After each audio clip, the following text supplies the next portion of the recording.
Matagal ng pangarap ni Narina na mabigyan ng magandang buhay ang kanyang ina. Handa siyang gawin ang lahat para kumita lang at hindi na kailanganin pa ng kanyang ina na magtrabaho. Yun nga lang, kahit na anong klase ng pagpupursige pa ang gawin niya, ay hindi niya maabot ang antas ng pamumuhay na kanyang nais para sa ina. Hanggang sa malaman niyang ang kapitbahay pala nilang si Aling Mildred ay umasa sa swerteng dala ng sigbin. Takot man ay nagawa niyang nakawin ang halimaw na pagmamay-ari ng kapitbahay. Ngunit hanggang saan ang kaya ni Narina? Kaya niya bang magbulag-bulaga na lang kahit nakitang-kita niya ang naidudulot sa lahat ng kanyang kasakiman? Siguro, Nay, dapat tinanggap ko na lang yung alok na trabaho ni Ate Jenny eh. Malaki naman daw ang sahod sa bar na pinagtatrabahuhan niya kahit pagiging serbidora lang ang trabaho. Tapos meron pa mga customers na malaki ring magbigay ng tip. Naku, tumigil ka ng bata ka.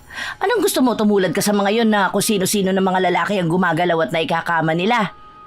Eh hindi ko rin naman sila masisisi, Nay. Hindi hamak na mas mabilis kumita sa ganong klase ng trabaho.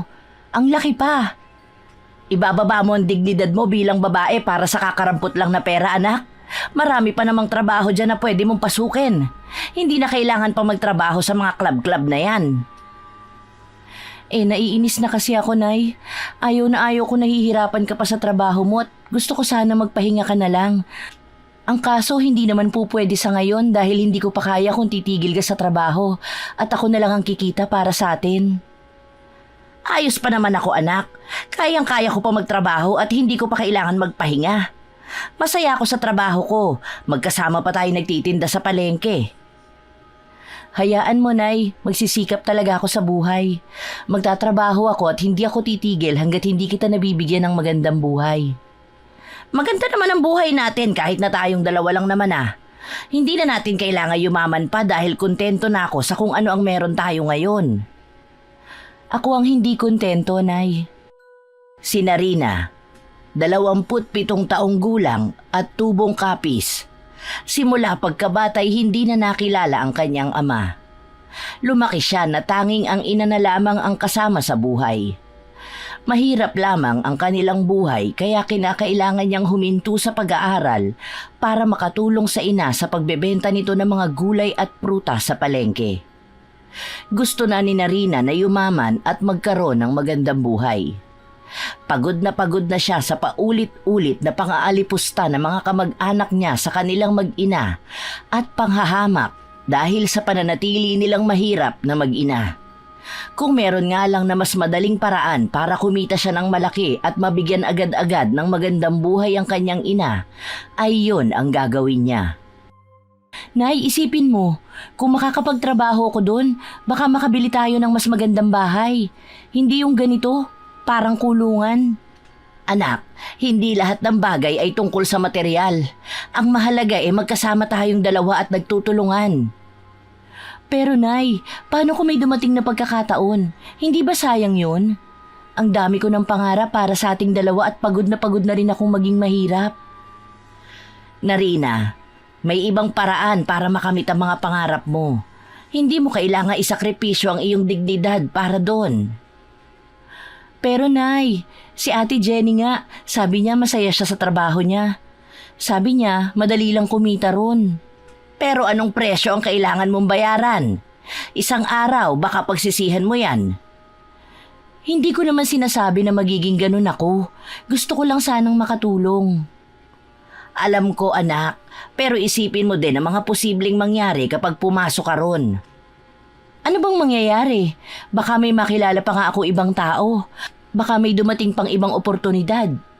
At ano naman ang mangyayari kung hindi maganda ang iyong makakasalamuha? Ang buhay ay hindi laging masaya sa labas. Bakit ganito?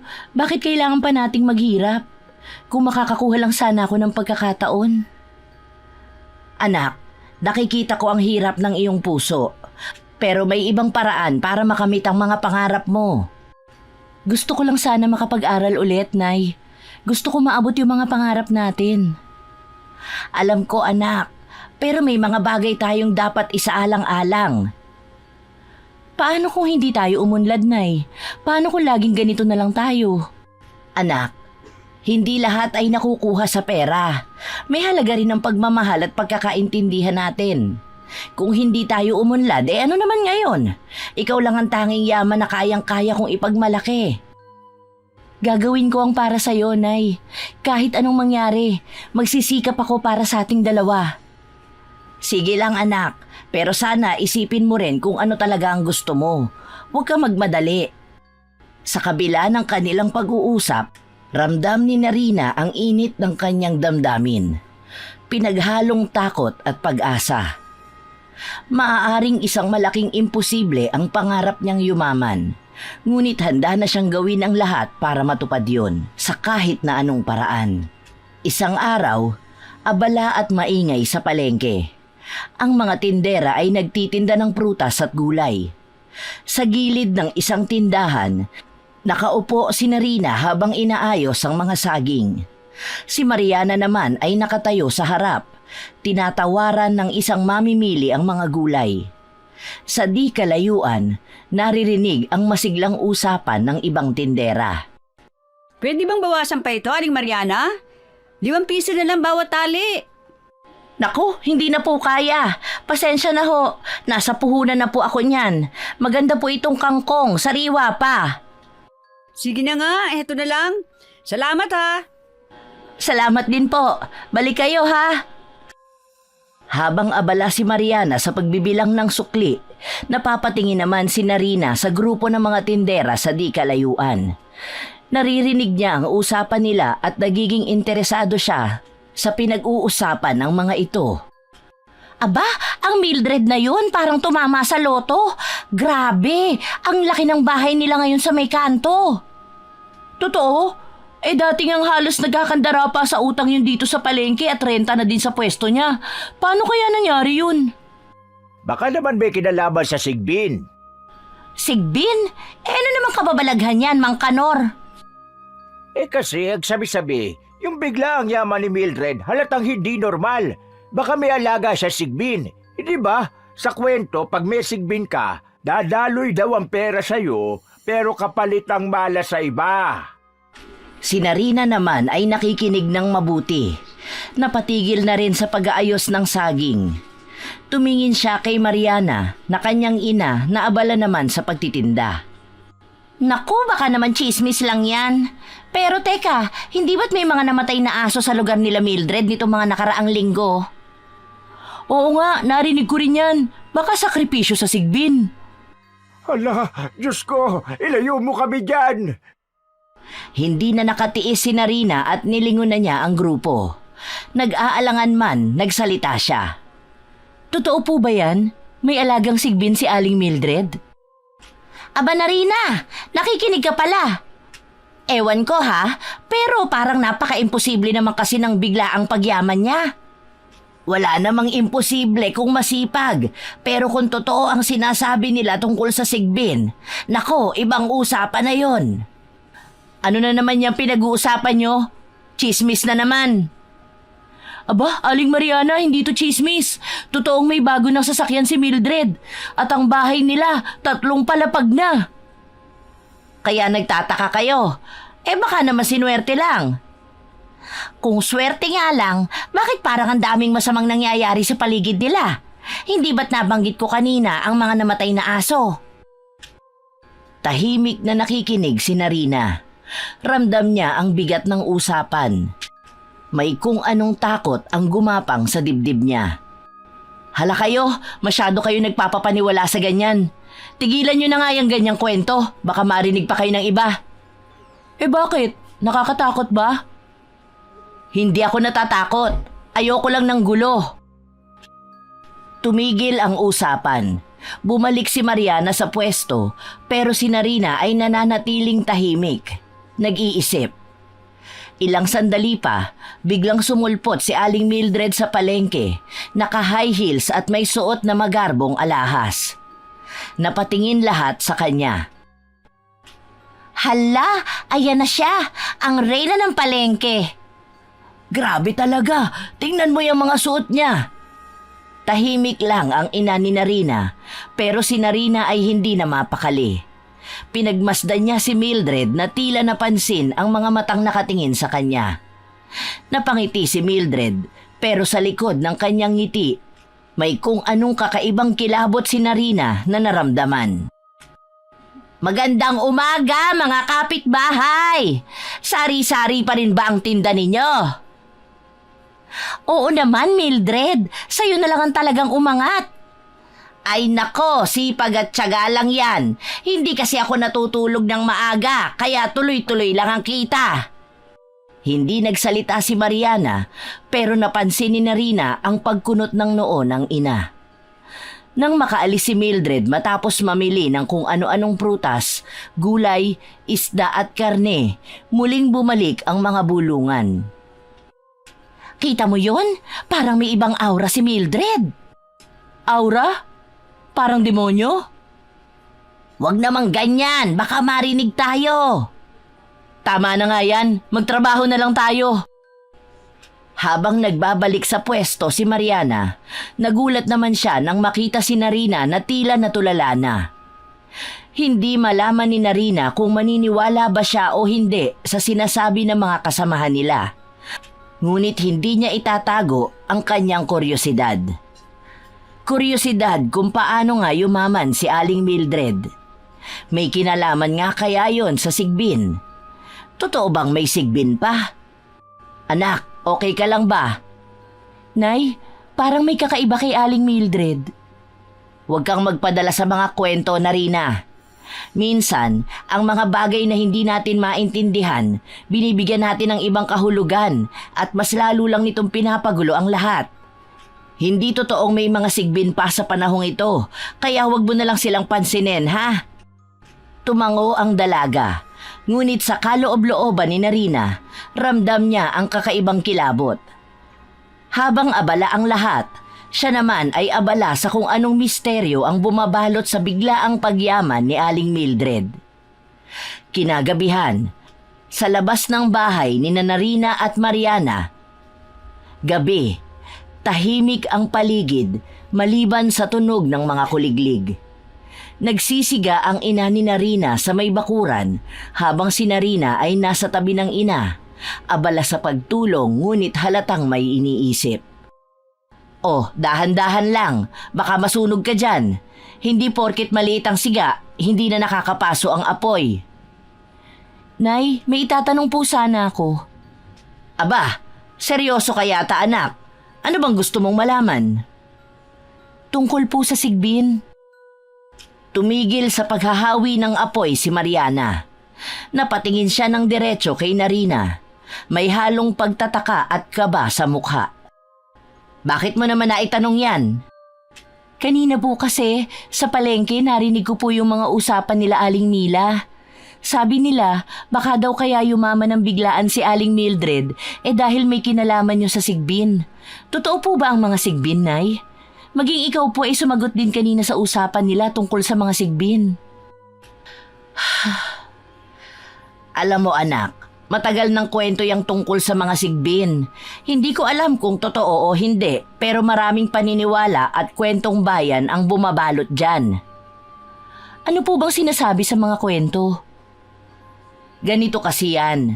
Noong panahon ng mga ninuno natin, naniniwala ang mga tao na may mga nilalang na hindi basta-basta nakikita ng mata. Isa na riyan ang sigbin. Ano po bang itsura nila? Sabi sa kwento, ang sigbin ay mukhang malaking kambing, pero mas nakakatakot ang itsura. Sa likod nito, baluktot, parang laging nakayuko. Ang mga paa, mahahaba sa likod pero maiksi sa harap. At ang pinakakakaiba, may mahaba raw itong buntot na parang latigo na ginagamit nito para atakihin ang kalaban o kuhanin ang gusto niya. Nakakatakot naman po. Ano pong ginagawa nila? Ayon sa mga matatanda, ang sigbin ay ginagamit ng mga tao para yumaman. Ang may-ari daw nito, nagbibigay ng alay. Kadalasan, dugo ng hayop o ng tao, kapalit ng yaman. Kapag may sigbin ka, bigla raw dadaloy ang pera sa'yo, pero hindi libre yon. May kapalit. Napatingin si Narina sa siga. Pansin na pansin niya na mas lumamig ang hangin kahit may apoy sa harapan nila. Paano po kaya nagkaroon ng sigbin? Hindi malinaw kung saan sila nagsimula. Sabi ng iba, nilikha daw sila ng mga engkanto bilang tagapaglingkod. May nagsasabi rin na ang mga sinaunang mambabarang ang nagpausbong sa kanila gamit ang itim na mahika. Ang iba naman sabi, alalay daw ng mga aswang ang sigbin. Saan po sila nakatira? Ang sabi-sabi, sa mga madilim at masukal na lugar sila naninirahan. Sa ilalim ng lupa o malalaking punong kahoy. Kaya nga noon, takot ang mga tao na magpagala-gala sa gabi, lalo na sa mga gubat. Nakakatakot po pala, pero paano naman nila natutulungan ang may-ari? Ang sabi, ang sigbin ay may kakayahang magnakaw o magdala ng pera sa may-ari nito. Pero hindi basta-basta. May ritual daw na kailangang gawin para magising ang sigbin at utusan ito. Ano po ang ritual na yun? Naku anak, hindi ko alam ng detalyado. Pero sa pagkakaalam ko, kailangan ng alay. Kung minsan dugo ng hayop, kung minsan dugo ng tao. Napalingon si Narina sa kanyang inang si Mariana. Halatang nabigla. Tao? Oo, kaya delikado ang makakita ng sigbin. Sa kwento, ang mga taong may alagang sigbin, mahirap makilala. Akala mo normal lang sila, pero sa gabi, gumagawa sila ng kababalaghan. Tahimik na napaisip si Narina. Sandali siyang tumingin sa mga bituin bago muling nagtanong. Wala po ba silang kahinaan? Meron naman. Sabi nila, takot daw ang sigbin sa asupre at asin. Kaya noong araw, laging may bitbit na asin ang mga tao lalo na paggabi. Takot din daw sila sa sikat ng araw, kaya madalas silang lumalabas tuwing dilim. Paano naman po kung makita ng tao ang sigbin? Kung makita mo sila, huwag kang gagawa ng ingay o bigla ang kilos. Kadalasan, hindi ka nila papansinin kung hindi mo sila sasaktan o papakialaman. Pero kung aatakihin ka, ipukol mo sa kanila ang asin o kahit anong matulis na bagay. Parang ang hirap paniwalaan. Pero, paano kung totoo? Anak, marami sa mga kwentong ito, pwedeng kathang isip lang. Pero minsan, ang hindi natin nakikita, hindi ibig sabihin na hindi ito totoo. Tumahimik si Narina. Iniisip ang mga sinabi ng ina. Ang siga sa harapan nila ay unti-unti nang humina at ang tunog ng mga kuliglig ay naging mas malinaw. Kaya sinasabi ko sa'yo, mag-iingat ka. Hindi lahat ng maganda sa panlabas, maganda rin sa loob. At hindi lahat ng mahirap ipaliwanag, hindi totoo. Nay, paano po kung si Aling Mildred nga may sigbin? Di natin alam. Pero tandaan mo anak, mas mabuti nang wag na tayong makialam sa buhay ng iba. Ngunit sa kalooban ni Narina, hindi niya maiwasang magtaka. Ang kwento ng sigbin ay parang nag-iwan ng bakas sa kanyang isipan. Isang palaisipan na hindi niya basta-bastang mabibitawan. Pero Nay, paano ba yun napapaamo? Halimbawa lang, kung may makakita ng sigbin, paano niya mapapasunod? Narina, bakit ba interesado ka sa ganyan? Ang sigbin ay hindi laruan. Kaya nitong magbigay ng yaman, oo. Pero ang kapalit, anak, buhay. Baka isang araw mawala na lang ang isa sa pamilya mo at hindi mo alam kung bakit. Pero Nay, kung halimbawa lang naman, gusto ko lang talagang malaman. Paano ba? Ang sigbin, anak, ay kailangan mong suyuin. Kapag napalapit na sa'yo, kailangan mong alagaan at pakainin ng dugo. Yun ang gusto nila. Pero tandaan mo, hindi ka lang nagbibigay ng dugo. Binibigay mo rin ang kaluluwa mo. Si Aling Mildred, Nay, parang wala namang nawawala sa kanila. Yumayaman nga sila, di ba? Hindi mo lang alam, anak. Hindi mo alam ang presyo na binabayaran nila. Kung ganon, hindi naman siguro masama kung susubukan. Anak, wag mong gagawin yan. Huwag kang magpapasilaw sa kayamanan. Ang sigbin ay walang ibang dala kundi sumpa. Sinasabi mo lang yan, Nay, pero hindi naman lahat ng tao sinuswerte. Baka yun na lang ang paraan para umasenso. Tama na, Narina. Wag na wag mong iisipin yan. Natahimik si Narina. Ngunit halata sa mukha niyang hindi niya iiwan ang ideyang yun. Taglay niya ang kuryosidad at buo pa rin ang desisyon niyang mabigyan ng magandang buhay ang ina nang sa gayon ay hindi na nito kailangan pang maghirap sa pagtatrabaho. Hindi ko alam kung bakit ganyan na lang ang pag-aayaw niyo sa Sigbin. Nay, hindi niyo ba naisip na sa wakas maaari na tayong yumaman at hindi na tayo aapihin ng mga kamag-anak natin dahil sa pagiging mahirap natin? Siyempre, gusto ko magkaroon tayo ng magandang buhay, anak. Pero hindi sa ganung paraan. Ayokong umasa tayo sa swerte na dala ng Sigbin. At naniniwala ka ba talagang may Sigbin pa sa panahon ngayon? Kung sinaaling Mildred nga po yumaman dahil sa Sigbin di ibig sabihin lang po nun, totoong may Sigbin nga talaga. Bakit ba gustong gusto mong yumaman tayo? Ayaw mo na ba sa buhay na kaya kong ibigay sa'yo? Sawa ka na bang maging mahirap? Hindi naman sa ganun, Nay. Ayoko na lang talagang makikita kang nahihirapan kung may paraan naman para guminhawa ang buhay natin. Giginhawa ang buhay natin sa malinis na paraan, hindi sa tulong ng Sigbin. Kaya pwede ba, tigil-tigilan mo na ang kapapasok ng Sigbin sa usapan natin? Opo, Nay. Pasensya na po. Talagang na-curious lang ako. Sa likod bahay ni Aling Mildred, gabi na at tanging ang liwanag na nagmumula sa bilog na buwan ang nagbibigay ng anyo sa paligid. Si Narina ay nagtatago sa likod ng makakapal na puno ng saging. Pinapanood si Aling Mildred na tila may kausap sa gitna ng dilim. Oh, eto na! Huwag kang magalit! May dugo na ulit para sa'yo. Gawin mo lang ang sinabi ko, ha? Panatilihin mo kaming masagana. Maya-maya pa, isang kakaibang tunog ang narinig. Parang pagsinghot ng hayop na gutom na gutom. Naglakad si Aling Mildred papunta sa isang lumang bangko sa gilid ng puno ng mangga. Doon, lumitaw ang isang maliit na nilalang mula sa dilim. Kulay itim ito. May mahabang tenga, matutulis na kuko at mapupulang mata na kumikislap sa liwanag ng buwan.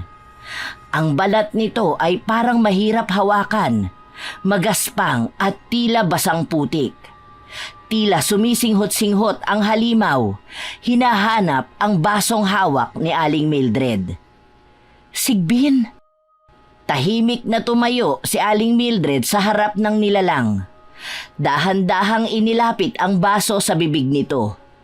Sinipsip ng nilalang ang laman ng baso na parang hayok na hayok, habang ang kamay nito'y mahigpit na kumakapit sa gilid ng baso. Tila may kakaibang ingay na nilikha ang bawat lagok nito. Tunog na parang naghahalo ang pagkasabik at kasakiman. Aba, ang galing mo talaga! Tingnan mo, lahat ng negosyo namin, maayos na maayos. Walang problema. Basta tandaan mo, ha? Walang ibang dapat makaalam nito. Lumapit si Aling Mildred. Inilapat ang kamay sa ulo ng Sigbin at hinimas ito na parang aso. Tila tumigil sa pag-inom ang nilalang at tumingin sa kanya. Sa isang saglit, ngumiti si Aling Mildred. Ngunit ang Sigbin ay bumalik agad sa pag-inom. Kaya pala ang yaman-yaman nila. Sa Sigbin pala talaga nagmula ang lahat ng kayamanan nila. Sinipat ni Narina ang baso. Sinusubukang intindihin kung saan galing ang pulang likido. Dugo sa isip niya. Ngunit kanino galing? Sa hayop ba? Sa tao? Lalong tumindi ang kuryosidad niya. Gusto niyang malaman ang kabuuan ng sikreto ni Aling Mildred. Naramdaman ni Narina na kailangan na niyang umalis bago pa siya mahuli. Ngunit bago siya makagalaw, may narinig siyang isang tunog. Isang putok ng sanga na naapakan niya. Tumigil ang Sigbin sa pag-inom. Nilingon nito ang direksyon niya. Ang mga pulang mata nito'y tila sinisid ang dilim. Hinahanap siya. Sino yan? Sinong nandyan? Halos pigilin ni Narina ang paghinga. Bumalik siya sa likod ng puno ng saging, nananatiling nakadapa sa lupa. Ang sigbin ay tila naaamoy siya. Unti-unting umaalis mula sa kinatatayuan nito, papunta sa direksyong kinaroroonan niya. "Wag! Bumalik ka rito!" Tumigil ang sigbin at tumingin kay Aling Mildred. Tila nag-aalangan kung susunod o hindi. Sa huli, unti-unti itong bumalik sa tabi niya, ngunit ang tingin nito ay nasa direksyon pa rin ni Narina. Dahan-dahan itong umupo sa tabi ng babae, parang aso na handang sumalakay anumang oras. "Kung sino ka man, umalis ka na!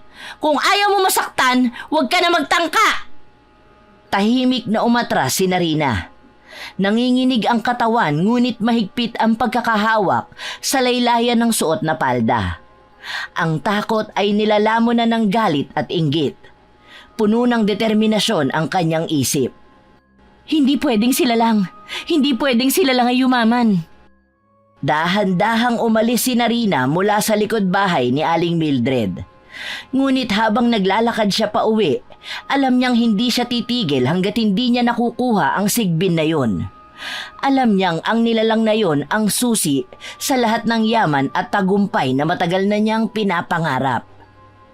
Sa kabila ng dilim ng gabi, nanginginig ang mga mata ni Narina sa pag-asang mabago ang kanyang kapalaran, kahit pa sa pamamagitan ng isang sumpa. "Ano bang pinagsasasabi mo, Narina? Hindi totoo ang mga sigbin. Tumigil ka na nga." "Hindi ako nagsisinungaling, Nay. Kitang-kita talaga ng dalawang mga mata ko ang sigbin na inaalagaan ni Aling Mildred." "Narina, ano ba? Akala ko ba nag-usap na tayo tungkol dito? Akala ko tinigilan mo na ang tungkol sa sigbin. At bakit ka pumunta sa bahay ni na Mildred? Paano kung nahuli ka niya at nag-trespassing sa bakura niya? Di nakulong ka pa. Narina naman." "Pasensya na po, Nay, pero hindi talaga ako tinatantanan ng kuryosidad ko. At isa pa, nag-ingat naman po ako eh. Wala naman nangyari sa akin." "Nakikiusap ako sa iyo, anak. Tigilan mo na, ha? Huwag mo nang isipin pa ang sigbin. Walang mabuting maidudulot yon sa atin." "Bakit ho ba parang galit na galit kayo sa mga sigbin, Nay? Palagi na lang kayo nagagalit sa tuwing nababanggit ko ang tungkol sa kanila." "Dahil namatay ang ama mo nang dahil sa sigbin. Pinangarap niya ring yumaman at makaahon ang pamilya natin sa kahirapan. Pero wala yung naidulot na mabuti sa atin dahil kasawian ng iyong ama ang naging kapalit. Kaya ayaw na ayaw kong pinag-uusapan ang tungkol sa kanila dahil mga halimaw sila. Kung hindi dahil sa kanila, di sana kasama pa rin natin hanggang ngayon ang ama mo." "Po? Nay, totoo ba yan?" "Oo, totoo ang sinasabi ko. Kaya nakikiusap ako sa iyo, anak. Tantanan mo na ang tungkol sa mga sigbin. Hindi ko na talaga makakaya kung pati ikaw mawawala sa akin dahil sa mga halimaw na yun." Doon na natapos ang pag-uusap ni Narina at ng kanyang ina tungkol sa sigbin. Hindi na nakakibo pa si Narina kahit na gustong-gusto niyang ipaglaban sa ina ang kagustuhan na magkaroon ng sariling sigbin. Kaya pala namatay ang kanyang ama noon ay nang dahil sa sigbin. Ano kayang nangyari? Hindi ba nagtagumpay ang kanyang ama na mapaamo ang sigbin, kaya ito pumanaw? Kinabukasan, maingay na naman ang paligid sa palengke. Puno ng sigawan ng mga tindera, kaluskos na mga tsinelas at amoy ng iba't ibang paninda. Prutas, isda at gulay. Sa isang gilid ng palengke, makikita si Mariana at Narina na abala sa pagtitinda ng gulay. Nakalagay sa bilao ang mga kangkong, sitaw, talong at iba pa. Pawisan ang mag-ina ngunit hindi nila alintana ang init ng araw. "Narina, ayusin mo yung sitaw. Huwag mong isiksik sa gilid, baka hindi mapansin ng mga mamimili." "Opo, Nay. Ang init kasi, nakakainis na." "Tiis lang, anak. Ganito talaga ang buhay natin." Sa kalagitnaan ng kanilang ginagawa, biglang may dumating na grupo ng mga babae. Mga tiyahin at pinsan ni Mariana. Ang kanilang mga suot ay halatang magagarang damit May mga alahas na kumikislap sa liwanag ng araw. Nakataas ang kilay nila habang nakatingin sa mag-ina. Ang leader ng grupo ay si Tia Elvira, ang pinakamatanda at mayaman sa kanilang magkakamag-anak. Ay, Mariana, kayo na naman ang anak mo ang narito? Hindi pa rin kayo umaasenso? Magandang umaga, Ate Elvira. Ganito pa rin po kami, nagtitiis at nagtatrabaho ng marangal. Marangal? Aba Mariana, hindi ba nakakasawa ang ganito? Araw-araw na lang kayong nasa palengke. Samantalang kaming lahat. Tingnan mo naman, nakapagpatayo na ng negosyo, nakabili ng lupa't bahay. Kayo, nakapagtinda na ba kayo kahit man lang sa grocery? Hindi po masama ang magtinda sa palengke. Pare-pareho lang po yan. Ay, ikaw talaga oo. Kaya hindi kayo umaasenso eh. Masama ang ugali mo. Imbis na magpasalamat kayo sa payo ni Tiang Elvira, ganyan pa ang sinasagot mo. Hindi po namin kailangan ng payo. Nagtatrabaho naman po kami ng maayos. Hindi kami umaasa sa ibang tao. Nagtatrabaho? Oh, talaga? Bakit parang hindi naman kayo umaangat? Tingnan mo nga yung nanay mo. Parang tumanda ng sobra sa kakakayod. Ikaw naman, Narina. Wala kang ginawa kundi magalit. Paano kayo magiging matagumpay niyan? Tila napako ang kanyang ina sa kinatatayuan. Hindi na siya makasagot, ngunit halata sa kanyang mukha ang kahihiyan. Tinitigan niya ang mga gulay na para bang gustong maglaho na lang kasama ng mga ito. Anak, hayaan mo na lang sila. Huwag ka nang makipagtalo. Nay, bakit po kasi hindi niyo sila sagutin? Hindi naman po nila alam ang hirap natin. Tama na ate, hayaan mo na sila. Di naman lahat pwedeng yumaman eh. May mga tao talagang isinilang para maghirap. Tama ka, Obet. At mukhang si Mariana at ang anak niya ay kasama sa mga mahihirap na yon. Naglakad paikot sa paninda ng mag-ina ang grupo. Tila sinisilip-silip ang mga gulay. Ang ilan sa kanila ay nakangisi, halatang natutuwa sa pambubuska. Ito bang talong na ito, Mariana? Sigurado ka bang sariwa? Baka naman galing na ito sa pinagtapunan. Lito, hindi ako nagtitinda ng panis o bulok. Sariwa ang lahat ng yan. Hayaan mo na siya, Lito. Dyan lang naman sila umaasa. Kung hindi sila magtitinda ng gulay, ano na lang kaya ang mangyayari sa kanila? Pwede hubang tumigil na kayo? Wala po kaming ginagawa sa inyo. Pero kung makapanlait kayo, mga wala kayong respeto. Respeto? Aba, ikaw talagang bata ka. Hindi mo pa nga napapatunayan ang sarili mo pero ganyan ka na magsalita. Nakakahiya ka. Anak, tama na. Hindi na kailangan makipagtalo pa. Mariana, alagaan mo ang ugali ng anak mo. Baka kaya kayo hindi umaasenso dahil ganyan ang asal niya. Naglakad ang grupo papalayo. Ang tawanan nila ay parang dagok sa pandinig ni Narina. Tahimik ang mag-ina. Ngunit halata ang bigat ng kanilang damdamin. Si Mariana ay yumuko at nagpatuloy sa pag-aayos ng paninda, habang si Narina ay nakatingin lang sa kanilang panindang gulay, puno ng galit at kahihiyan. Nay, kailan po ba tayo makakalaya sa ganito? Kailan po ba tayo makakapantay sa kanila? Anak, hindi sukatan ng tagumpay ang yaman. Ang mahalaga, marangal tayong nabubuhay. Pero Nay, hindi naman nila tayo tinatrato ng patas. Ang tingin nila sa atin ay parang mga basura lang. Gusto ko po magbago yun. Gusto ko ipakita sa kanila na kaya din nating umasenso. Darating din ang araw, anak. Basta magtiwala ka lang sa Diyos at sa sarili mo. Tahimik na napuno ng determinasyon si Narina. Sa kanyang isipan, nangako siyang gagawin ng lahat upang makalaya sila sa kahirapan. Kahit ano pa ang kapalit. Kailangan niya na talagang makuha ang sigbin kay Aling Mildred. Siya naman ang mag-aalaga nun para siya naman ang magkaroon ng walang katapusang swerte. Pinapangako niya sa kanyang sarili na gagawin niya ang lahat para lang umangat ang kanilang buhay na mag-ina at nang hindi na sila tapak-tapakan ng kung sino-sino lang. Pagod na akong maging mahirap. Gusto ko nang yumaman at mabili ang lahat ng gusto ko. Ayoko na nang tinatapak-tapakan lang kami. Panginoon, tulungan mo po sana kami. Narina, tama na yan. Dapat nga makontento ka pa sa kung anong meron tayo. Kahit na naghihirap ang buhay natin, ang mahalaga naman magkasama tayong dalawa, hindi ba? Nay, hindi naman po siguro masamang mangarap ng magandang buhay para sa ating dalawa. Hayaan niyo na po ako, kasi ito talaga ang pangarap ko para sa atin. Hay nako. O sige, ikaw na ang bahala. Kung ano ang gusto mo, gawin mo na. Basta siguraduhin mo lang na hindi ka gagawa ng kahit na anong bagay na maaari mong ikapahamak, ha? Opo, Nay, pangako. At saka, hindi ko pa po kayo pwedeng iwanan. Kawawa naman kayo kung mawawalan ka pa ng maganda at sobrang bait na anak.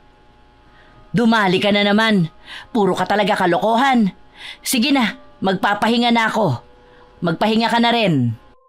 Opo, Nay. Salamat po.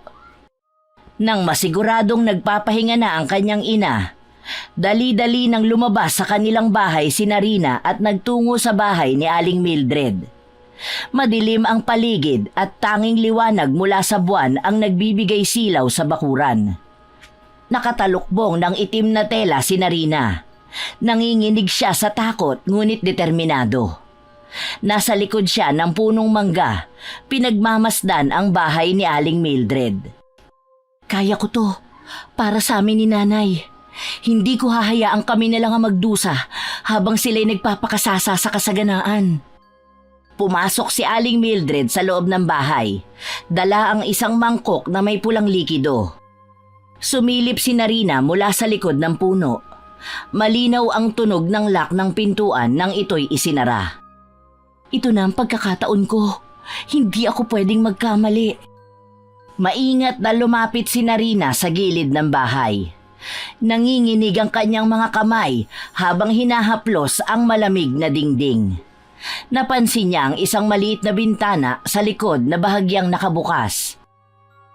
Walang atrasan, Narina. Isa lang ang pagkakataon na meron ka at hindi mo to pwedeng sayangin. Lakasan mo at tibayan mo ang iyong loob. Kaya mo to. Sana.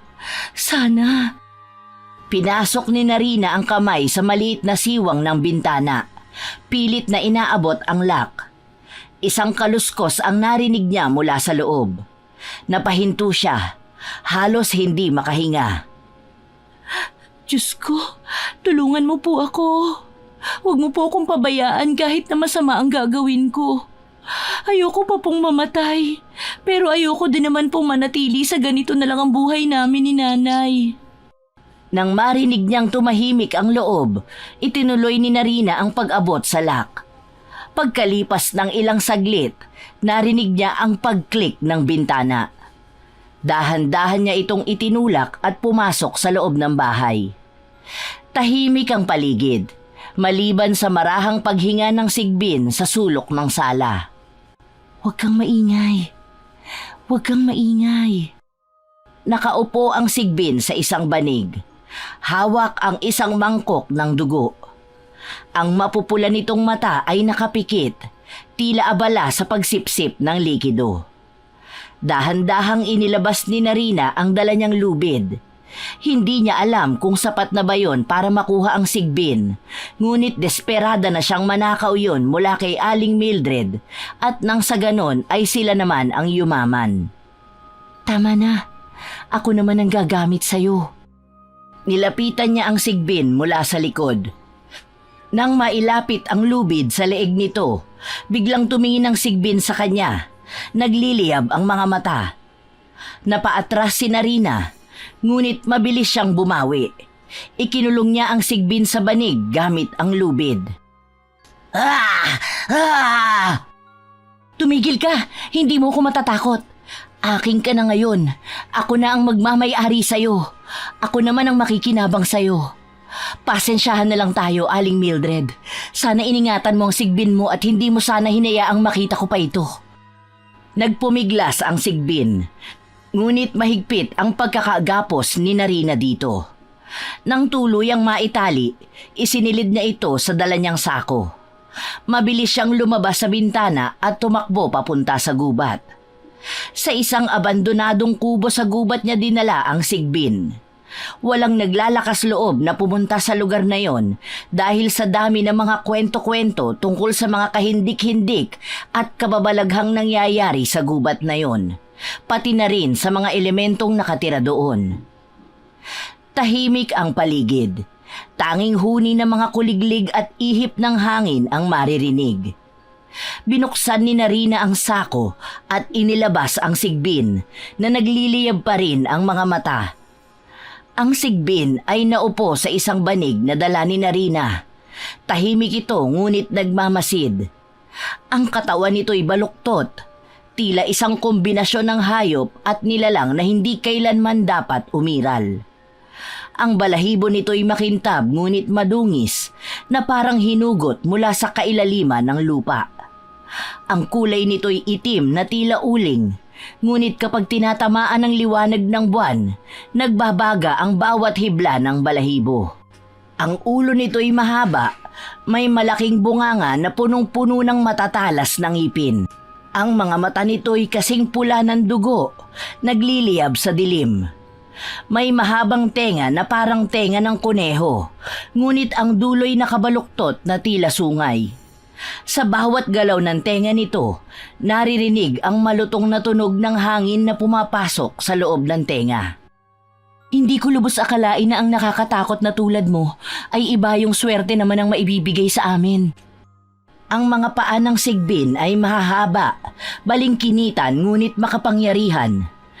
Ang mga kuko nito'y tila mga bakal na matutulis, hinuhukay ang lupa sa bawat pagkilos. May buntot ito na mahaba, parang lubid na puno ng tinik at ang bawat paggalaw nito'y parang nananadya, tila gustong sugatan ang sino mang lumapit. Sa bawat paghinga ng sigbin, maririnig ang tunog na parang nagmumula sa kailaliman ng impyerno. Malalim, namamaos at puno ng galit. Ngunit ang pinaka nakakatakot dito ay ang tila malataong ekspresyon ng mukha nito. Parang iniintindi nito ang bawat nangyayari sa paligid. Parang may plano. Parang alam nito na naroon si Narina. Para kang demonyo na hindi ko maintindihan. Dapat ako matakot sa'yo pero hindi ko alam kung bakit nakakaya pa kitang titigan. Siguro dahil na rin sa kaisipan ng mga maaari mong maibigay sa akin ngayon na ako na ang nagmamay-ari sa'yo. Biglang tumingin ang sigbin sa direksyon ni Narina. Napahinto siya sa paghinga. Ang puso'y parang gusto nang tumalon mula sa kanyang dibdib. Ang mga mata ng sigbin ay nagliyab palalo, tila nanunuot sa kaluluwa niya. Hindi ito gumalaw, ngunit ang presensya nito'y parang bumabalot sa buong paligid. Sinasakal ang bawat paghinga ni Narina. "Huwag kang gagalaw! Huwag kang lalapit!" Ngunit ang sigbin ay tila ngumiti lamang sa kanya. Isang nakakatakot, malademonyong ngiti na nagpapakita ng matatalas nitong mga ngipin. Ang ngiting yun ay nagbigay kay Narina ng pakiramdam na alam ng nilalang ang lahat ng iniisip niya. Alam nito ang takot niya. Alam nito ang kahinaan niya. "Pakiusap, tulungan mo sana ako. Katulad sa kung paano mo tinulungan si Aling Mildred na magkaroon din ng magandang buhay." Sa bawat pagkilos ni Narina, sumusunod ang tingin ng sigbin sa kanya. Hindi ito gumagalaw, ngunit nararamdaman niya ang bigat ng presensya nito. Parang humihila ng tanikala mula sa kanyang leeg. Hindi niya maalis ang tingin niya sa sigbin, kahit pa gusto na niyang tumakbo sa takot. Takot? Hindi siya dapat natatakot. Ang paligid naman ay tila nagiging mas madilim. Ang mga tunog ng kuliglig at huni ng mga ibon ay nawala. Tahimik ang lahat, maliban sa marahas na tunog ng paghinga ni Narina at ng sigbin. Ang katahimikan ay mas nakakatakot kaysa sa anumang sigaw. "Tulungan mo ako mabigyan ng magandang buhay si Nanay. Nakikiusap ako sa'yo." Naramdaman ni Narina ang malamig na pawis na bumaba mula sa kanyang noo. Ang buong katawan niya ay nanginginig, hindi dahil sa lamig ng gabi, kundi dahil sa purong takot na dulot ng sigbin. Pakiramdam niya ay napako na siya sa kinatatayuan niya. Walang magawa kundi panoorin ang nakakatakot. Sana tulungan mo akong yumaman. Gusto ko magkaroon ng malaking mansyon, maraming sasakyan, at saka mga negosyo. Narinig niya ang sigbin na parang tumawa. Isang mababang tunog na mamaos na nagpapadagdag sa kanyang takot. Napaatras siyang muli, ngunit natapakan ng isang tuyong sanga. Ang sigbin ay automatikong tumayo mula sa banig nito. Mabagal, ngunit puno ng intensyon. "Huwag kang lalapit! Huwag!" Ngunit sa pagmamakaawa niya sa sigbin na huwag itong lumapit sa kanya, ay lumapit pa rin ito. Ang mga kuko nito'y humuhukay sa lupa. Ang bawat hakbang nito'y nag-iiwan ng bakas na parang sinusunog ang sahig. Huminga ng malalim si Narina. Pilit pinapakalma ang sarili. Ngunit paano ka magiging kalmado kung ang mismong nasa harapan mo'y tila banta sa iyong buhay? Hindi ako papayag. Hindi ako papayag na matalo ng takot. Tumigil ang sigbin ilang pulgada mula kay Narina. Tila sinusuri siya. Ang pulang mga mata nito'y gumagalaw. Parang nagmamasid kung paano siya titirahin. Napansin ni Narina na kahit takot na takot siya, ang determinasyon niya ay lumalaban pa rin. "Hindi mo ako matatakot. Hindi kita tatantanan." Tila napangiti ang sigbin, ngunit bigla itong umatras at bumalik sa banig nito. Parang sinasabi nitong, "Hindi ngayon, Narina." Ngunit ang tingin nito'y malinaw. Kilala na nito ang kalaban nito. May inihanda siyang isang malaking banga. Nakapwesto yon sa gitna ng kubo at mabilis na pumunta naman doon ang sigbin. "Ngayon, ikaw naman ang may gagawin para sa akin. Ako ang magpapakain sa'yo at ako rin ang mag-uutos." Nilabas niya ang baso at inilagay ito sa harap ng sigbin. Tila alam ng nilalang ang gagawin, ngunit nanatili lamang ang galit nito. Binuka ni Narina ang kanyang palad at ginilitan ito gamit ang kutsilyo. Pumatak ang dugo sa baso na agad na kinuha ng sigbin. "Huwag mong sasayangin yan. Kailangan ko matupad ang lahat ng hiling ko." Nilapitan ni Narina ang sigbin at hinawakan ito sa ulo. Hindi alintana ang panganib. "Gawin mo ang sinabi ko. Tiyakin mo ang bawat hiling ko ay magkakatotoo." Tumawa ng mahina ang sigbin habang iniinom ang dugo. Tila nagkaroon ng kasunduan ng dalawa sa katahimikan ng gabi. Magulo ang loob ng kubo. Puno ng kalawangin at luma ng kagamitan. Nakaupo si Narina sa isang kahoy na bangko, pinapanood ang sigbin na gumagala sa sahig. "Pasensya ka na, ito lang muna ang makakain mo ngayon, pero gagawin ko ang lahat para hindi ka magutom." Inilagay niya ang laman sa harap ng sigbin na agad namang nilapa nito. Napatingin si Narina. Nanginginig pa rin ngunit halatang nagiging kampante na sa presensya ng nilalang. "Ang dami mong kinakain na. Pero ayos lang, basta gawin mo ang lahat ng utos ko. Ikaw na lang ang pag-asa kong tumupad sa mga pangarap ko para sa amin ng nanay ko. Takot na akong maghirap at ayoko na sa buhay na meron ako. Kaya pakiusap, tulungan mo ko." Nagpatuloy ng pagpapakain si Narina sa sigbin habang iniisip ang susunod niyang plano. Ang determinasyon sa kanyang mukha ay mas matindi na ngayon, habang ang sigbin ay unti-unting nagiging mas kalmado sa kanyang presensya. Matapos pakainin ni Narina ang sigbin, umuwi na rin siya sa kanilang bahay bago pa magtaka ang kanyang ina sa biglaan niyang pag-alis. Mabuti na lamang at tulog na tulog pa rin naman ang kanyang ina. Wala itong kaalam-alam na nakaalis na siya at nakuha na ang sigbin kina Aling Mildred. Ilang araw ang mabilis na lumipas at patuloy ang pag-arte ni Narina na walang kaalam-alam sa nangyari sa alaga ni Aling Mildred kahit na usap-usapan ang pagwawala nito sa barangay matapos malamang nawawala ang sigbin na pagmamay-ari niya. Sabi ko na tama talaga ako na hinalay. Sigbin talaga ang dahilan ng biglang pagyaman ni na Mildred. Ngayong wala na sa kanya ang Sigbin, unti-unti nang bumabagsak muli ang pamumuhay nila. Oo nga ano? Sobrang gulat na gulat pa rin talaga ako nung pinaghahanap ni Aling Mildred sa ating lahat ang alaga niyang Sigbin.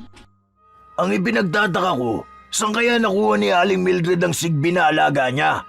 Hindi ba't ang sabi-sabi ng mga matatanda na alaga ng mga aswang ang Sigbin?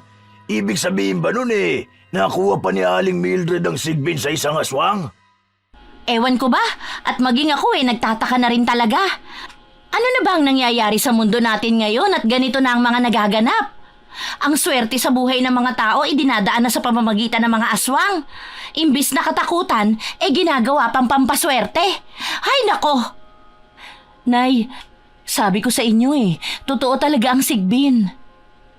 Oo na, pero huwag ka nang maingay at baka biglang dumating si Aling Mildred. Kung saan-saan pa naman pinaghahanap nun ng Sigbin na alaga niya. Po, hanggang ngayon ba hinahanap niya pa rin ang Sigbin? Paano kung wala na rito ang Sigbin? Paano kung nailayo na? Hindi ba dapat tumigil na siya sa paghahanap? Mahirap gawin yan lalo na kung dun umaasa si Aling Mildred.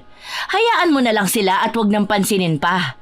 Ang mabuti pa pagtuunan na lang natin ang pansin ang ating paninda. Opo, Nay. Sa isang madilim at makulimlim na kagubatan, ang liwanag ng bilog na buwan ay tumatama sa gitna ng maliit na abandonadong bahay kubo, kung saan naroon ang altar na gawa sa kahoy, dahon at bato. Nakatirik ang 3 pulang kandila habang ang paligid ay tahimik maliban sa alingaw-ngaw ng hangin. Si Narina ay nakasuot ng itim na balabal, nakaluhod sa harap ng altar. Si Mang Emil naman ay nasa gilid, hawak ang isang sinaunang aklat habang nagmamasid sa bawat galaw ng dalaga. Si Mang Emil ay kilalang albularyo sa kanila. Sa kanya humingi ng tulong si Narina upang maisagawa ang ritual. Palihim lamang ang lahat ng ginagawa nila at ang kabilin-bilinan niya sa matandang albularyo ay hindi dapat malaman ng kanyang ina na meron siyang alagang Sigbin. Narina, simulan mo na. Maging handa ka. Ang bawat galaw mo ay may kahulugan. Isang maling hakbang, maaaring ikaw ang kainin ng nilalang na tatawagin mo. Naiintindihan mo? Naiintindihan ko po, Mang Emil. Alam kong para sa akin ang kapangyarihang ito. Lumuhod si Mang Emil at binuksan ang itim na aklat. Sinimulan nitong basahin ang mga sinaunang panalangin. Ang bawat salitang binibigkas niya ay tila may bigat. Ramdam ni Narina ang kakaibang presensya na bumabalot sa paligid. Sa liwanag ng buwan at sa dilim ng kagubatan, binubuksan ko ang daan. Halika, nilalang ng anino. Sundin ang tawag ng aking anak. Habang sinasabi ni Mang Emil ang mga salitang yun, kinuha ni Narina ang bote ng dugo. Mabagal at maingat niyang ibinuhos ito sa gitna ng altar. Ang pulang likido ay dumaloy sa mga ukit ng bato na parang sinisip-sip nito ang bawat patak. Ano ang susunod na gagawin, Mang Emil? Itirik mo ang mga kandila. Sa bawat pag-apoy, sambitin mo ang pangalan mo. Paalabin mo ang intensyon mo. Sinindihan ni Narina ang unang kandila. Sa bawat liwanag na lumitaw, parang nagbabago ang paligid. Mas nagiging malamig, mas nagiging makapangyarihan.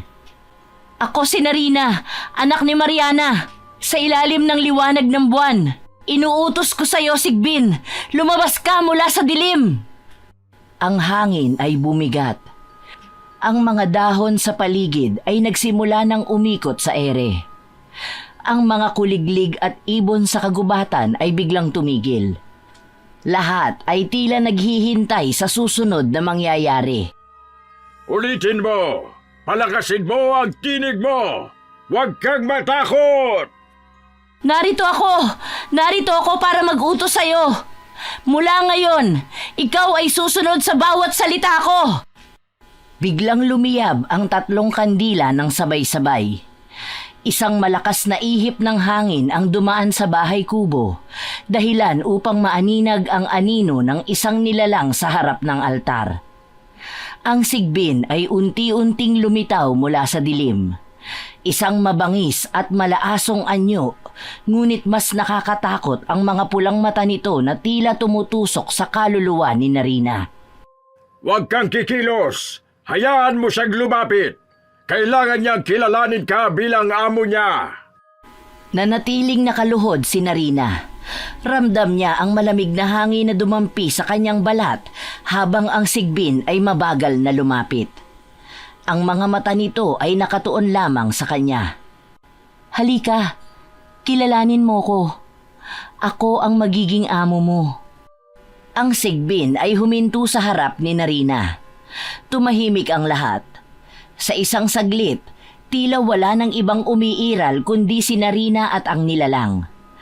Ang sigbin ay yumuko, tanda ng pagsuko nito sa kanya. Ngunit kahit natagumpay, ramdam ni Narina ang bigat ng presensya nito, isang paalala ng panganib na hatid nito. Tapos na ang ritual. Nakuha mo na ang gusto mo, Iha. Pero tandaan mo, hindi mo siya dapat biguin. Isang maling utos, maaaring ikaw ang kainin niya. Tumayo si Narina, hawak ang kandila. Ngumiti siya ng may kumpiyansa. Wala akong balak magkamali, Mang Emil. Alam ko ang gusto ko at ngayon, alam kong wala nang makakahadlang sa akin. Habang nagsasalita si Narina, ang sigbin ay nanatiling tahimik, ngunit ang mga mata nito ay tila nagbabanta. Si Mang Emil naman ay tumingin sa kanya, puno ng pag-aalala, ngunit hindi na nagsalita pa. Mukhang maganda ang pasok ng taon sa atin ngayon. Tingnan mo nga naman at talagang sunod-sunod ang benta natin. Malaki ang kita ngayon sa palengke at kung patuloy na ganito ang mangyayari sa atin, natitiyak ko makakaipon na tayo. Oo nga po, Nay. Tuwang-tuwa rin ako. Ito kasi ang matagal ko nang pinapangarap para sa atin. Mukhang unti-unti nang natutupad. Sabi ko naman kasi sa iyo kailangan lang ng sipag at tiyaga. Pasasaan ba at magiging maayos din ang lahat? Tingnan mo naman araw-araw ubos palagi ang paninda natin. Ang saya-saya ko, Nay. Ako din, anak. Masayang masaya ako. Sa isang lamesa, nakapatong ang isang malaking bunton ng pera. Si Narina ay nakaupo at masiglang nagbibilang, habang ang kanyang ina naman ay nagtitimpla ng kape sa gilid. Tingnan mo to, Nay. Hindi ko akalain na ganito kabilis ang balik ng puhunan natin. Araw pa lang ang nakalipas nang magsimula tayo sa pagtitinda ng ulam, pero ganito na karami ang kita natin. Malaking biyaya nga yan, anak. Pero hindi ba't parang napakabilis? Hindi kaya... Tumigil si Mariana sa pagsasalita. Tila nagdadalawang isip. Napatitig siya sa paligid. Tila may inaasahang lumabas mula sa dilim. Hindi kaya ano po, Nay? Swerte lang talaga tayo. Kaya tigilan mo na yung mga iniisip mong hindi maganda.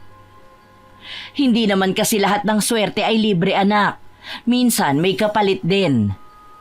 Napangiti si Narina, ngunit halatang inis ang tono niya. Kapalit? Wala akong pakialam, Nay. Basta ang mahalaga, umaangat na tayo. Hindi ko hahayaan na may sumira pa sa lahat ng ito. Bakit parang galit na galit ka naman? Nay, ayoko kasi na kung ano-anong iniisip o inuugnay mo sa mga nangyayari sa atin ngayon. Hindi ba pwedeng magpasalamat na lang po tayo kaysa magduda sa lahat ng tinatamasa natin ngayon? Pasensya na, anak. Hindi lang talaga ako sanay sa ganito. Pero huwag kang mag-alala dahil hindi na ito mauulit pa. Masaya ako sa nangyayari sa buhay natin ngayon. Sana huwag mong masamain ang nasabi ko kanina. Wala pong problema, Nay. Isang umaga, habang kumakain ng almusal sina Narina at Mariana, biglang dumating si Anton, ang kapitbahay nila, na mukhang gulat at takot na takot. Mariana! Narina! Narinig niyo na ba ang balita? Si Mang Tomas, pinatay kagabi! Ano? Sino may gawa? Hindi namin alam. Natagpuan lang siyang wala ng buhay sa tabi ng ilog. Parang hayop pang pumatay dahil puro kalmot at kagat ang katawan niya. Diyos ko! Ano na naman kaya ito? Kaya mag-iingat kayo ha. Hindi natin alam kung sino o anong gumagala sa paligid. Umaatake na naman ba ang mga halimaw na yon? Hanggang kailan ba tayo magtitiis at matatakot ng ganito? Kailan ba tayo magkakaroon ng normal na buhay? Palagi ko rin yung tanong sa sarili ko. Ngunit hanggat nandyan at pag-alagala ang mga halimaw, tiyak ko na hindi tayo magkakaroon ng normal na buhay. Talagang nakakatakot na nga ang mundo ngayon. Tama. O siya, maiwan ko na muna kayo ha. Kailangan ko pa kasing bigyan ng babala ang ilan pa nating kapitbahay.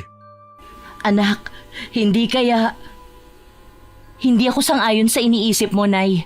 Walang kinalaman dito ang Sigbin. Tingin mo ba talaga inosente ang Sigbin ni Mildred? Hindi mo ba napapansin, simula nang dumating yung Sigbin ni Mildred, parang may kakaibang nangyayari na sa baryo natin? Akala ko ba hindi ka naniniwala sa Sigbin, Nay? Paanong hindi ako maniniwala halos lahat ng taga rito sa atin, walang ibang bukang bibig kundi ang Sigbin na yun. Kung sa bagay po, pero hayaan nyo na, Nay, hindi na natin problema yun. Lumipas ang mga araw, lalong naging matagumpay si Narina katulad ng inaasahan niya. Ang kanilang tindahan ay dinudumog ng tao at hindi nauubusan ng mamimili. Palaging sold out ang mga tinda nilang mag-ina, kaya palaging maaga pa lang nakakauwi na sila. Ngunit kasabay ng mga magagandang nangyayari sa kanila, sunod-sunod din ang balita ng mga karumal-dumal na pagpatay.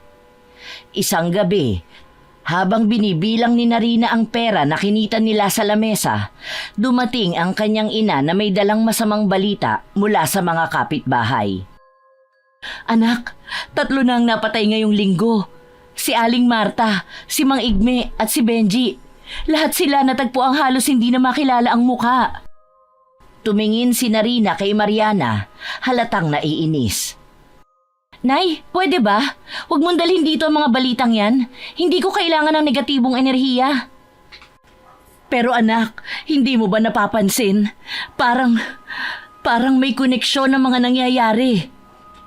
Ang swerte mo, ang sunod-sunod na pagkamatay ng mga kapitbahay natin. Tama na, Nay. Wala akong pakialam sa mga patay na yan. Ang mahalaga, maayos ang buhay natin. Huwag mo po sanang sirain ang gabi ko. Tahimik na tumalikod si Mariana. Ngunit halatang balisa siya. Sa kalagitnaan ng gabi, nagising si Narina sa malakas na alingaw-ngaw ng Sigbin. Bumangon siya at lumabas ng bahay. Sa ilalim ng buwan, nakita niya ang Sigbin na naglalakad papunta sa kagubatan. Hindi niya alam kung paano yun napunta sa malapit sa kanila at kung paano yun nakaalis sa bahay kubo na pinagdalhan niya noon. Saan ka pupunta? Hindi sumagot ang Sigbin. Sa halip, mabilis itong nawala sa dilim. Bumalik si Narina sa loob ng bahay, ngunit hindi siya mapakali. May kung anong kirot sa kanyang dibdib, ngunit pilit niya itong binaliwala. Kinabukasan, habang nasa tindahan si Narina, narinig niya ang mga tao sa paligid na nagkukwentuhan. Sabi nila, may halimaw daw sa kagubatan. Yan ang pumapatay sa mga tao. Hindi kaya sumpa ito? Baka may gumamit ng kulam o ritual. Ang alam ko, may isang babae raw na nagkaroon ng Sigbin. Siguro siya ang may gawa nito. Si Aling Mildred yun, hindi ba? Panay pa nga ang paghahanap niya sa alagang Sigbin nung nawala yun. Mga chismis lang yan. Huwag kayong magpadala sa takot. Ngunit sa loob ni Narina, unti-unting sumisiksik ang duda niya. Binalikan niya ang mga alaala ng ritual, ang mga salitang binitiwan niya nung gabing yon. Pag-uwi ni Narina, nadatnan niya ang kanyang ina na nakaupo sa mesa. Tahimik ngunit halatang naghihintay. Alam mo na ba kung anong kapalit ng swerte mo? Ano na naman yan, Nay? Anak, nakita ko sa aklat na ito. Ang Sigbin, kapag ginamit para sa kayamanan, kailangang kumuha ng buhay kapalit ng swerte. Napatingin si Narina sa libro, ngunit tumanggi siyang maniwala. Kwento lang yan, Nay. Walang kinalaman ng Sigbin sa mga nangyayari. Sigurado ka ba, anak? Sigurado ka bang hindi ikaw ang may dala ng sumpa sa baryo? Nay, ano bang pinagsasasabi mo? Wala akong alam dyan. At kung meron man akong sigbin, edi sana nakabili na po ako ng malaking bahay at maraming kotse, katulad ng matagal ko ng pinapangarap. Pero bakit pakiramdam ko may alam ka rito? Pakiusap po, Nay. Tantanan niyo na po ang pagtatanong sa akin yan dahil wala po kayong makukuhang sagot sa akin. Wala po akong alam sa sigbin at yun lang po ang masasabi ko. Sigurado ka ba talaga dyan? At saka paano naman po ako magkakaroon ng sigbin, Nay? Tingnan mo nga po kung gaano kaliit ang katawan ko. Sa tingin mo po ba makakaya kong makahuli o kahit na makapagpaamo lang ng sigbin? Sana nga hindi ka nagsisinungaling sa akin, anak. May pagdududa na ako sa mga ikinikilos mo nitong mga nakaraang araw. Pero hindi kita huhusgahan. Naniniwala ako sa mga sinasabi mo dahil anak kita. Hindi na sumagot pa si Narina. Tumayo siya at tumingin sa labas ng bintana. Sa dilim ng gabi, nakita niya ang sigbin. Tahimik na nakatingin sa kanya, tila may gustong sabihin. Gusto niyang lumabas at paalisin ang sigbin, ngunit natatakot naman siyang mas lalo pang magduda ang kanyang ina. Habang tumatagal sa kanyang mga iniisip si Narina, unti-unting nagiging mas malinaw sa kanya ang katotohanan na maaaring siya nga ang dahilan ng lahat ng kamatayan sa paligid. Nakakatakot na talaga ngayon, ano? Nandito na naman tayo sa panahon na punong-puno na lang ng takot at pangamba kung makakaligtas pa ba tayo. Oo nga, nakakatakot talaga. Bakit ba kasi mayroong mga tao na kayang-kaya pang makipagkaibigan sa mga halimaw na yan? Silang dapat nasisihin sa mga nangyayari sa atin ngayon eh. Tama! Hindi naman magbabalik ang mga halimaw na yon kung hindi din gahaman sa swerte ang mga nag-aalaga sa kanila eh. Wala namang magandang idinudulot. Malay nyo naman may dahilan ng mga nag-aalaga ng sigbin kaya nila yun ginagawa. Naku, kahit na ano pang dahilan ng sabihin nila, hindi ko yun matatanggap. Ang daming mga inosenteng tao ang nadamay dahil sa pagiging gahaman nila. Tahimik lang na nakikinig si Narina. Oo nga't ang ganda ng pasok sa kanila ng pera matapos niyang makuha ang sigbin. Ngunit naging kapahamakan naman yon ng mga tao sa kanilang baryo. Ngayon ay hindi na alam ni Narina kung ano ang gagawin niya. Ibabalik niya na nga ba ang sigbin sa totoong may-ari nito para matapos na ang mga nangyayari?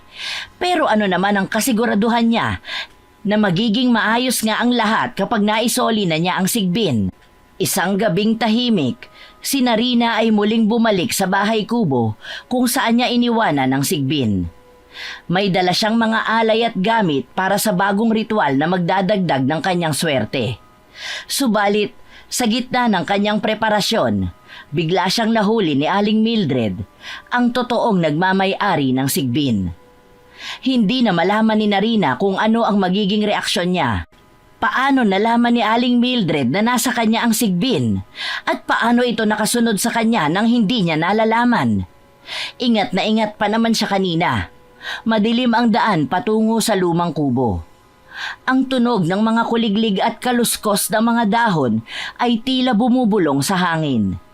Sa liwanag ng lampara ni Narina, maaaninag ang kahoy na pinto ng bahay kubo na bahagyang nakabukas. Lumabas na naman pala ang sigbin sa bahay nitong banga. Hindi talaga siya mapakali sa kubo na to. Pumasok si Narina, hawak ang basket na may lamang itlog ng itim na manok, palay at mga dasal na isinulat sa dahon ng saging. Tahimik ang sigbin na nakaupo sa sahig. Ang mga matay nakatitig sa kanya, tila hinihintay siya. Sa susunod, sabihin mo naman kung bakit ka bigla na lang nawawala. Kaya tuloy ako pa ang naghahanap sa'yo.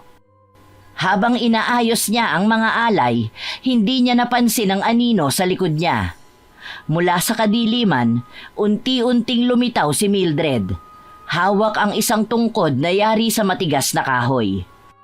Mukhang komportable ka na sa alaga ko, Narina. Napalingon si Narina. Nabitawan ang lampara sa gulat. Sa liwanag nito, tumambad ang matandang babae na may matatalim na mata at maputlang mukha. Sino ka? Hindi mo na ako kaagad kilala?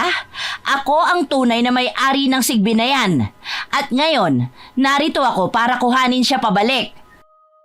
Napatayo si Narina. Ang takot ay napalitan ng galit. Humarang siya sa harap ng sigbin. Tila sinasabi sa kilos niya na hindi niya ito ibibigay. Hindi mo pag-aari ang sigbin na ito. Ako ang nagpakain sa kanya. Nag-alaga at nagpatuloy. Ako na ang amo niya ngayon. Amo? Hindi mo naiintindihan kung ano ang hawak mo, Narina. Ang sigbin ay hindi basta-bastang hayop. Isa siyang halimaw. At kung hindi mo siya kayang kontrolin, ikaw ang magdurusa. Lumapit si Mildred kay Narina, ngunit hindi umatras si Narina. Ang sigbin ay nanatiling tahimik sa tabi nila, ngunit ang aura nito'y tila nagbabago, nagiging mas mabigat at nakakabahala. Wala akong pakialam sa mga pinagsasasabi mo. Ang mahalaga, nasa akin siya ngayon at wala kang karapatang bawiin siya. Hindi mo ako mauuto. Akin ang sigbin at mananatili ito sa akin. Alam mo ba kung bakit ko siya pinakawalan at hinayaang mapunta sa'yo? Hindi dahil gusto ko, kundi dahil kailangan.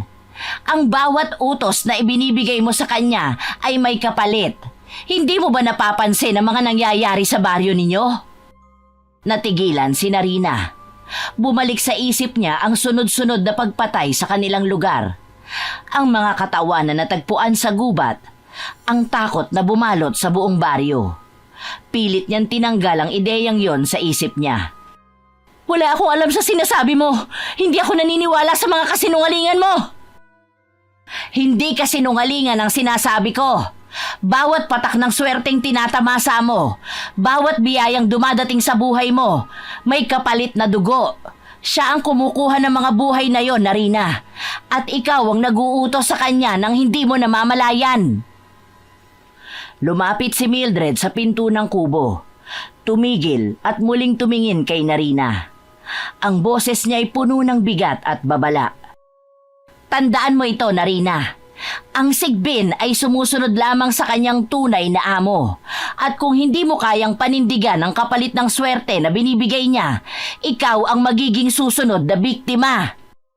Tumalikod si Mildred. Ngunit bago siya tuluyang umalis, huminto siya at tumingin muli kay Narina. At isang huling bagay, kapag dumating ang araw na hindi mo na siya makontrol, huwag kang magtangkang humingi ng tulong dahil wala nang makakapagligtas sa'yo. Umalis si Mildred. Iniwang tahimik si Narina sa loob ng kubo. Ang sigbin ay muling tumingin sa kanya. Tila walang alam sa mga nangyayari. Napabuntong hininga si Narina. Bumalik siya sa kanilang bahay, dala ang bigat ng mga sinabi ni Aling Mildred. Sa buong magdamag, hindi siya makatulog. Pabalik-balik sa isip niya ang mga sinabi ni Aling Mildred, lalo na ang tungkol sa kapalit ng swerte. Kasinungalingan lang lahat ng yun.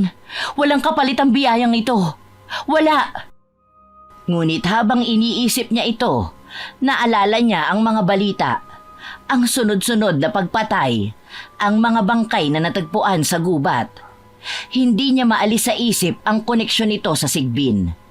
Ngunit pilit niyang itinatanggi yon sa isipan. Sa umaga, nagising siya na puno ng kaba. Habang binabantayan ng sigbin, napansin niyang tila may kakaiba rito. Mas tahimik ito, mas malalim ang tingin at tila mas mabigat ang presensya nito. Ngunit alam niyang hindi yon ang totoo. Ang mga salita ni Aling Mildred ay parang multong bumabalot sa kanyang pagkatao. Alam niyang darating ang araw na kailangang harapin niya ang katotohanan at ang sumpa na dala ng sigbin. Ngunit paano? Anak, okay ka lang ba? Kanina ka pa tahimik. Wala po, inay. Pagod lang siguro ako. O sige, magpahinga ka na. Opo, nay. Salamat po. Sa bahay kubo na inukupa ni Narina. Gabi. Malakas ang ulan sa labas at ang kubo ay tahimik maliban sa malalalim na buntong hininga ni Narina. Nakakaramdam siya ng hindi maipaliwanag na bigat sa kanyang dibdib. Ang huling babala sa kanya ni Aling Mildred ay paulit-ulit na umaalingaw-ngaw sa kanyang isipan. Nakaupo si Narina sa isang maliit na mesa sa sala ng bahay kubo. Hawak ang isang basong tubig. Nakatingin siya sa malayo habang ang ulan ay patuloy na bumabagsak. Ang sigbin ay nakaupo malapit sa kanyang mga paa. Tahimik, ngunit mapanlin lang ang tingin. Totoo nga ang hinala ko. Totoong may alaga kang sigbin. Patawarin mo po ako, Nay. Hindi ko na po nasabi sa inyo. Alam mo ba kung gaano katindi ang kapalit ng ginawa mong yan, anak? Alam ko po, Nay. Nasabi na rin po sa akin ni Mang Emil. Pero wala na po akong pakialam. Ang mahalaga lang po sa akin, guminhawa ang buhay natin. Paano naman ako? Hindi mo man lang ba ako naiisip? Paano kung may mangyaring masama sa'yo? Paano na ako? Wala pong mangyayaring masama sa akin, Nay. Kayang-kaya ko pong alagaan ang sarili ko. Paano ka naman nakakasiguro, ha? Nay, pakiusap. Ito po ang gusto ko para sa atin. Pagod na po akong maghirap tayo. Kung ito lang po ang tanging paraan para umayos ang buhay natin, gagawin ko po. Doon na natapos ang usapan ng mag-ina.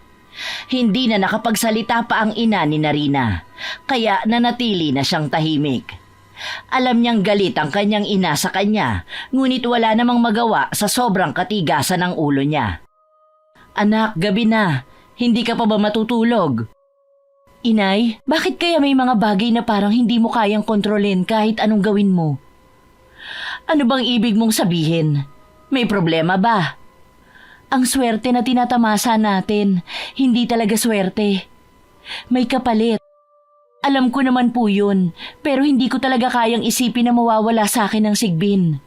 Tingin ko yun na lang po talaga ang tanging paraan para maging maayos ang buhay natin. Tumigil si Mariana. Napansin ang bigat ng boses ng anak. Anak, kung ano man ang iniisip mo, sabihin mo na sa akin. Hindi mo kailangang mag-isa sa lahat ng ito. Nagsimula si Narina na magkwento tungkol sa sigbin, kung paano niya ito nahanap, kung paano ito naging bahagi ng kanilang buhay at ang mga babala ni Aling Mildred. Anak, bakit mo itinago sa akin ang ganito kalaking bagay? Kasi natakot ako, Inay. Natakot ako mawala ang lahat ng biyayang ito. Pero ngayong naiintindihan ko na po ang kapalit, hindi ko na alam kung ano ang gagawin. Biglang may narinig silang malalakas na kaluskos mula sa labas. Napatingin si Narina sa sigbin, na ngayon ay nakatayo na at tila alerto. Ang mga mata nito'y nagliliwanag sa dilim. Ano yan? Wala po. Manatili ka lang dito, Inay. Habang papalapit si Narina sa pinto, bigla itong bumukas ng malakas.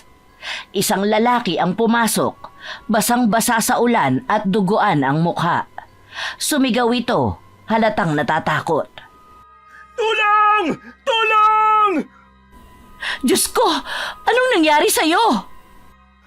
May halimaw! Pinatay niya ang mga kasama ko! Nagkatinginan sina Mariana at Narina. Ang takot ay bumalot sa kanilang dalawa. Alam ni Narina kung sino ang tinutukoy ng lalaki. Sigbin! Tumakbo palabas si Narina upang makita ang nangyayari. Sa dilim ng gabi, sa gitna ng ulan, nakita niya ang sigbin na nakatayo sa gitna ng kagubatan. Ang paligid nito ay puno ng dugo at isang katawan. Sa gitna ng kaguluhan, muling lumitaw si Aling Mildred na lumalakad sa ulan. Ang ekspresyon niya ay puno ng awa at galit habang nakatingin kay Narina. Ngayon mo na ba naiintindihan ang sinasabi ko, Narina? Bakit mo hinayaang mangyari ito? Bakit hindi mo ako tinulungan? Hindi ako ang may kagagawa nito. Ikaw ang pumili. Ikaw ang nagdesisyon na kunin ang hindi naman sa'yo. Napahawak si Narina sa ulo niya, tila naguguluhan. Ang sigbin ay nakatayo malapit sa kanila. Ang dugo nito'y tumutulo mula sa mga pangil nito. Isa lang ang paraan para matapos ito, Narina. Isauli mo siya sa akin. Hindi. Hindi ko kaya. Kung ganon, maghanda ka na sa kapalit. Dahil hindi pa ito ang katapusan. Narina, sige na. Isauli mo na ang sigbin. Wala tayong mapapala sa sigbin. Ayoko po, Nay. Pakiusap. Huwag niyo na po akong pilitin.